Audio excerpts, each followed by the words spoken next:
Eccoci rientrati in diretta con Di Sabato Pomeriggio su Cusano Italia TV 264 del digitale terrestre, ma come ho detto prima dal 4 dicembre saremo anche sull'122 del digitale terrestre. Per i primi tempi guardateci un po' lì e un po' lì. E adesso andiamo con un annuncio solidale. Ogni malato di leucemia ha bisogno di una buona stella e quella stella puoi essere tu.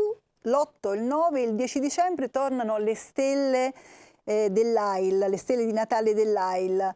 Potete fare o una donazione al numero solidale 45587 oppure andare nelle piazze e con soli 13 euro poter comprare una stella per finanziare la ricerca scientifica e l'assistente ai pazienti ematologici in tutto il paese. Oppure sempre con 13 euro negli stand troverete una stella di cioccolato di 350 grammi sempre al costo di 13 euro. Ripeto, il numero solidale è il 45587, mi raccomando, poi basta andare sul sito dell'AIL e potete veramente trovarne di tutto e di più e fare quello che insomma è più come dire, adatto alla vostra tasca, al vostro cuore. E adesso andiamo a ricordare i cantanti del contest Io canto per le votazioni, mi raccomando, votateci al numero 342 627 5717. Andiamo con i codici e con le schede dei cantanti. Con il codice 01 Bubbles, con il codice 02 Ari, con il codice 03 Milen e con il codice 04 Greta Cerrone. Mi raccomando, solo messaggi WhatsApp con il codice, no telefonate, mi raccomando, e non scrivete altro che non ha senso. E adesso passiamo alla rubrica Ius Arte Libri curata da Antonella Sotira.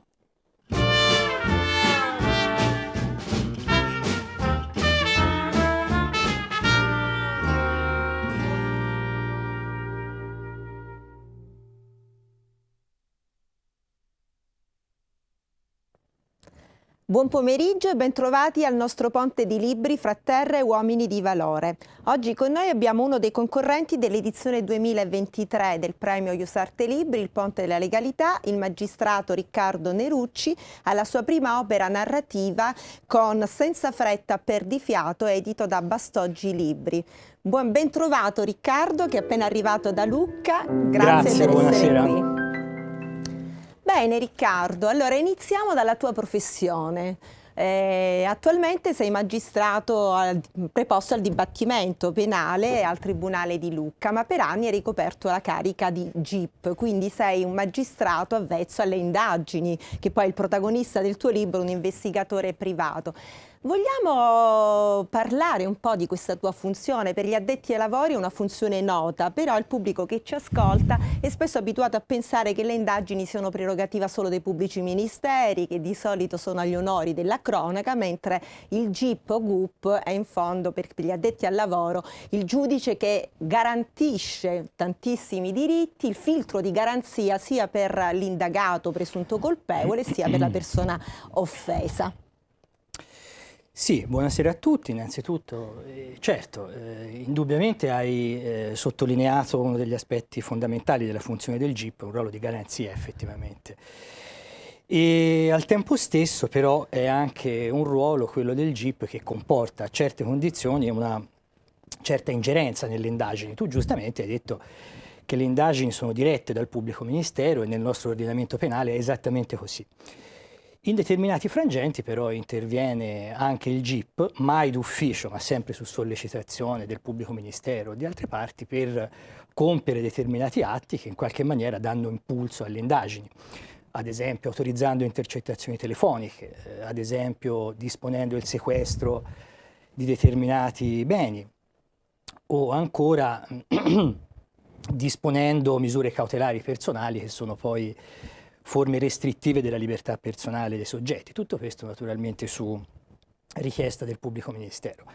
Ho citato 3 di quelli che sono, diciamo, i pilastri, ecco, dell'attività del GIP, ce ne sono molti altri. Certo. Comunque, ecco, di sicuro è una funzione che, avendo svolto io per diverso tempo, per 10 anni consecutivi, effettivamente mi è servita anche per Infatti, quanto ha influito impostare nella scelta del tuo questo personaggio, romanzo. che non è né un commissario né un pubblico ministero, ma un investigatore privato? Ma io direi che la mia Perché? esperienza, certo, io direi che la mia esperienza di magistrato, in particolare di GIP, in un certo senso ha influito e in un certo senso non ha influito affatto.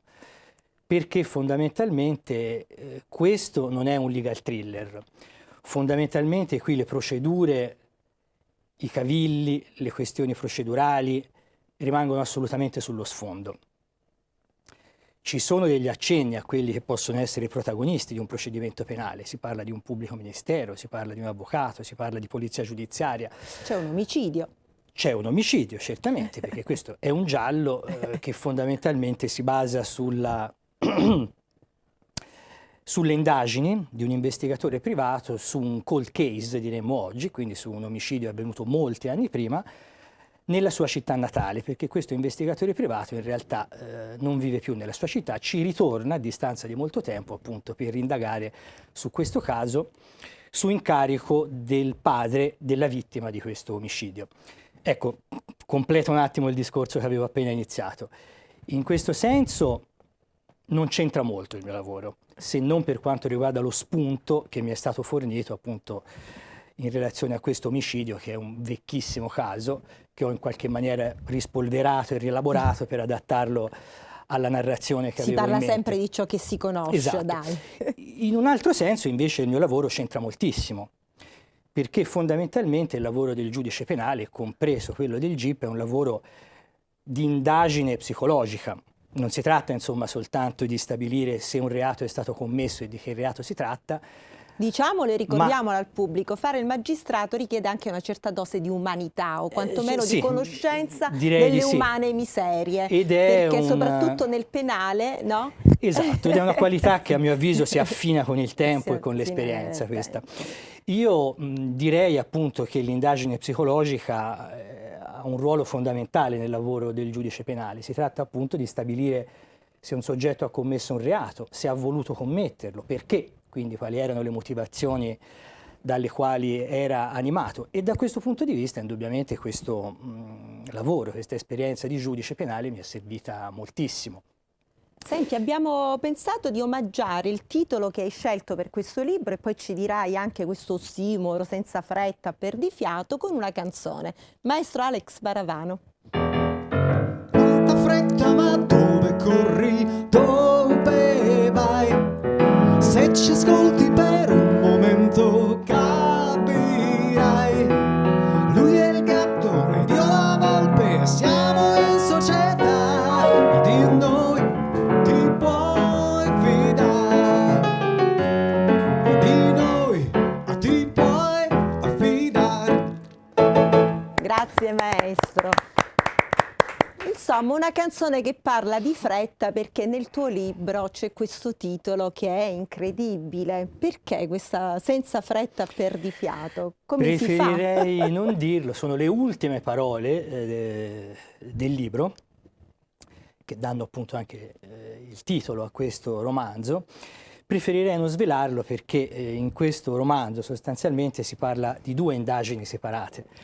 Si parla dell'indagine, come giustamente hai detto tu, sull'omicidio, ma si parla anche di un'indagine interiore, un viaggio a ritroso, un viaggio nel tempo compiuto dal protagonista che, tornando appunto dopo tanto tempo nella sua città natale, è in qualche modo costretto a ripercorrere le proprie scelte di vita, le proprie esperienze passate, a riscoprire anche in un certo senso le proprie radici, perché appunto aveva lasciato la propria città molto molto tempo prima, e quindi a riscoprire anche determinate emozioni che aveva un po'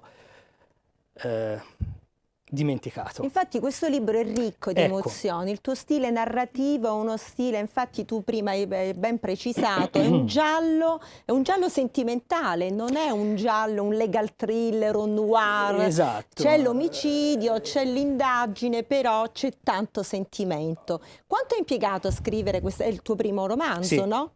Ma non la tua prima fatica letteraria, a parte le sentenze? Beh, direi di sì invece. Ah sì? Mi è capitato nel corso degli anni di scrivere qualche racconto, ma sono sempre cose che ho fatto per diletto, ecco, e che quindi non ho mai dato alle stampe.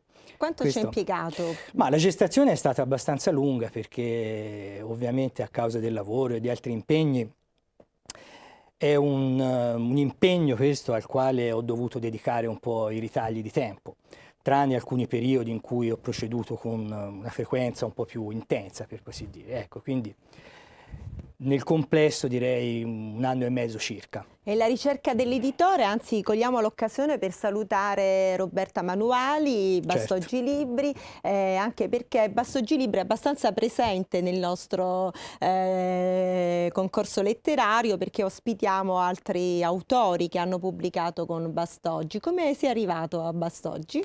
Attraverso amici. Ecco, ho fatto una ricerca abbastanza a tappeto, per così dire, poi un caro amico di Firenze mi ha messo in contatto con la casa editrice Bastoggi, appunto, con la quale insomma ho avuto fin dall'inizio degli ottimi rapporti. Editrice che sta molto attenta alle copertine, c'è tutto un rituale, quindi vogliamo parlare di questa copertina che è molto bella e che già guardandola svela anche una caratteristica del nostro protagonista. Perché c'è un mare. Perché è indubbiamente un paesaggio, quello che si vede nel dipinto della copertina, un paesaggio particolarmente caro al protagonista. E qui si torna a quella tematica a cui ho accennato in precedenza, che è quella della riscoperta in qualche modo delle proprie radici. E nella riscoperta delle proprie radici del protagonista un gioco fondamentale, un ruolo fondamentale, chiedo scusa, lo gioca il paesaggio, lo giocano i profumi, lo giocano i boschi, le pinete e il mare, ovviamente, ecco, che per il protagonista assume un'importanza particolarmente... O anche per Riccardo Nerucci? Anche per Riccardo Nerucci. Ci sono senza dubbio dei tratti autobiografici in questo romanzo. Quindi ti somiglia questo personaggio? Per certi aspetti sì, per altri no, sì. Comunque, ma abbiamo già un sequel, ci puoi dire, anticipare qualcosa? Ma io in un certo senso ho messo le mani avanti, perché chi ha letto il romanzo, chi lo leggerà, si renderà conto che è un finale aperto, quello a cui ho pensato. E questo fondamentalmente l'ho fatto per non precludermi la possibilità un domani di poterla proseguire questa Perché accade strada. che ci si affezioni a questi personaggi, no? Che cominciano a prendere vita e quindi abitano anche le nostre esistenze, non sono di scrittori e lettori. Mi sono affezionato anche ad altri personaggi di questo romanzo, perché in ognuno di questi ho cercato di trasfondere aspetti e lati della personalità di amici, conoscenti, parenti e così via, rielaborando ovviamente. Io ho scelto la canzone di Battiato perché, che rimanda poi alla favola di Pinocchio, perché in questo tuo romanzo... Bennato. Bennato. Sì, di Bennato? Non Che ho Battiato, detto? Battiato. Dicevo, ci rimanda alla favola di Pinocchio, dove c'è un personaggio importante, che è un personaggio importante anche nel tuo romanzo, il carabiniere, il maresciallo di paese, che a un certo punto, per tante soprattutto realtà di provincia, è una figura importante, forse più del magistrato. C'è nei tuoi ricordi questa figura, anche nella tua attività? Perché sicuramente ecco, anche... io in questo romanzo mi ero imposto in qualche modo di non idealizzare nessuno dei personaggi. Mi piaceva indagare nella psicologia dei personaggi, descrivendone un po' le luci e le ombre. Ecco, il maresciallo, forse fra tutti i personaggi che popolano la narrazione, è forse quello più puro. Effettivamente, è forse quello più puro, più onesto, più coerente, ecco. Ripeto, ho cercato anche in questo caso di delinearne in qualche modo gli aspetti un po' più umani, un po' più sanguigni. È un personaggio abbastanza irascibile, ma fondamentalmente molto onesto, ecco. Ed è un personaggio che alla fine dà un contributo importantissimo alla soluzione di questo caso, che poi in realtà è un caso che verrà risolto a metà. Fondamentalmente. La cosa importante di questo personaggio è che la memoria storica anche di questo piccolo centro dove si svolge la vicenda, e questa è una cosa che sa di antico, no? Sì, perché ormai sembra quasi che si sia persa questa modalità in cui in qualche modo si è noti non per i reati, ma si è noti perché si fa parte di una comunità. Certo. E qui abbiamo una dedica, questa dedica invece è una canzone che sappiamo che tu ami molto, maestro Alex Paravano.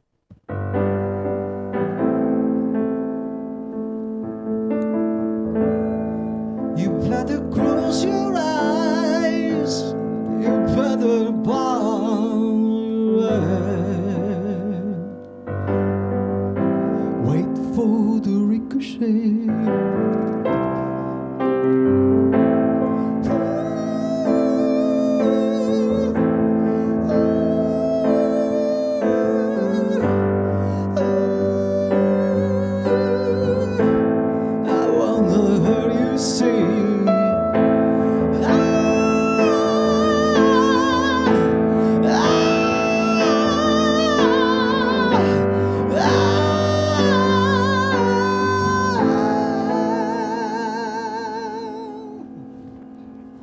Grazie maestro. Perché ami molto questa canzone? Le canzoni poi sono tutte sempre molto evocative di momenti importanti. Possiamo svelarlo? Ma è una canzone che amo particolarmente perché la trovo ricchissima di sfaccettature. C'è un bellissimo testo, molto breve, molto sintetico, ma molto profondo, che è un testo fondamentalmente antimilitarista, un testo di condanna della violenza, della guerra. E poi da un punto di vista musicale mi piace moltissimo questa canzone, che è una ballata anche molto lunga, se non ricordo male dura intorno ai 13-14 minuti, perché ci si trovano diversi aspetti, la violenza, la dolcezza, in certi momenti è molto solenne, in altri momenti invece questa canzone è particolarmente giocosa. Ecco, ci trovo una ricchezza di sfaccettature che mi affascina, sinceramente, e che in qualche modo ho cercato anche di infondere in questo romanzo, non perché ci sia un legame fra questa canzone e il romanzo, che io personalmente non trovo, non vedo, ma anche perché, ecco, io in questo mio romanzo ho cercato tutto sommato la tematica del giallo di utilizzarla come pretesto per parlare di ambienti umani, per parlare di personalità, per parlare dei demoni che in qualche maniera animano i personaggi, quindi in qualche modo per cercare di descrivere un panorama umano. Alla fine era più questo che mi interessava, onestamente. Non tanto il giallo, non tanto la scoperta del colpevole o del movente, quanto piuttosto il descrivere una serie di persone con tutti i loro pregi, i loro difetti, come ripeto, le loro luci, le loro ombre e così via. E da questo punto di vista mi piaceva, ecco, l'idea di spaziare all'interno dei caratteri di queste persone. Senti, dall'accento si intuisce che sei toscano. C'è un omaggio alla tua terra perché nel libro ci si addentra anche nella descrizione di alcuni cibi tipici, di alcuni paesaggi tipici. Quanto è importante per te questo attaccamento alla Toscana? Sì, è importante, sicuramente. Io, francamente, la mia intenzione era quella di dare un'ambientazione molto precisa al libro, soprattutto perché volevo rimarcare l'aspetto appunto del legame emotivo tra il protagonista e la propria terra. E proprio per questo ho cercato di rifarmi a dei paesaggi, a degli ambienti che conosco particolarmente bene e che mi sono particolarmente cari. E di conseguenza questo è un aspetto che si è rivelato fondamentale. Ecco, ho cercato il più possibile di descrivere con una certa sensualità anche i paesaggi, perché mi piaceva proprio l'idea, ripeto, di collocare questa storia in un ambiente molto caratterizzato, non in un ambiente asettico né tantomeno in un ambiente che non fosse riconoscibile. In realtà chi ha familiarità con i luoghi di cui tratto sicuramente non farà nessuna fatica a riconoscerli. E poi anche l'uso di un certo tipo di vernacolo, appunto del vernacolo toscano, sicuramente aiuta a comprendere in quale ambiente si svolge tutta la storia. Senti Riccardo, noi di solito siamo abituati a dare anche un ulteriore consiglio di lettura alla fine dei nostri incontri, che sono sempre degli incontri con cui cerchiamo di fare cultura della legalità. Per cui pensando a te che sei un magistrato, io direi che oggi, a parte il consigliare senza fretta Perdifiato di Riccardo Nerucci, siamo sotto Natale, quindi regalare un libro è sempre un'ottima scelta, io consiglierei Il giudice delle donne, che racconta la vicenda di Lodovico Mortara, che riconosce a 5 professoresse il diritto di voto. E mi piace ricordare questa vicenda in cui quel magistrato che non credeva fosse giusto riconoscere il diritto di voto alle donne, applicò però la legge, perché ciò che lui pensava personalmente non è rilevante, come invece è rilevante ed è giusto fare, applicare la legge. Per cui direi di vederci la prossima settimana con altri consigli di buona lettura per il nostro ponte della legalità. Nello stesso tempo vorrei chiedere alla regia di rendere omaggio alle mie scarpe rosse, perché anche se è iniziato dicembre abbiamo deciso di continuare a parlare e di occuparci di questa tematica durissima della lotta alla violenza, che sembra essere che in questo preciso momento sembra quasi stiamo assistendo ad un aumento, no? Nonostante tutti gli impegni sociali, politici, giuridici in tal senso, e vorrei chiedere a Riccardo se nelle tue funzioni hai mai dovuto trattare un caso di violenza. Mi è capitato molto spesso, e anche in tempi molto recenti, senza dubbio. E chiaramente si tratta, come giustamente hai detto tu, di un fenomeno che purtroppo sta conoscendo una certa recrudescenza, per così dire, di conseguenza anche casi di questo genere che vengono portati all'attenzione dell'autorità giudiziaria sono purtroppo sempre più numerosi, certo.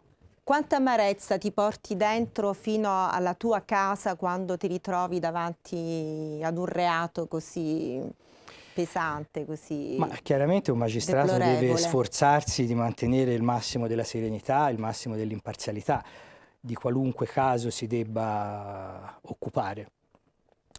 È evidente che non tutti i reati sono uguali, ci sono dei reati che indubbiamente ti mettono in qualche modo, ti costringono a confrontarti con delle situazioni di degrado, di disagio, di violenza, spesso anche di malvagità, che non sempre lasciano indifferenti. Ciò non toglie che ovviamente tutto si debba sempre svolgere nel quadro della massima serenità di giudizio. Ecco.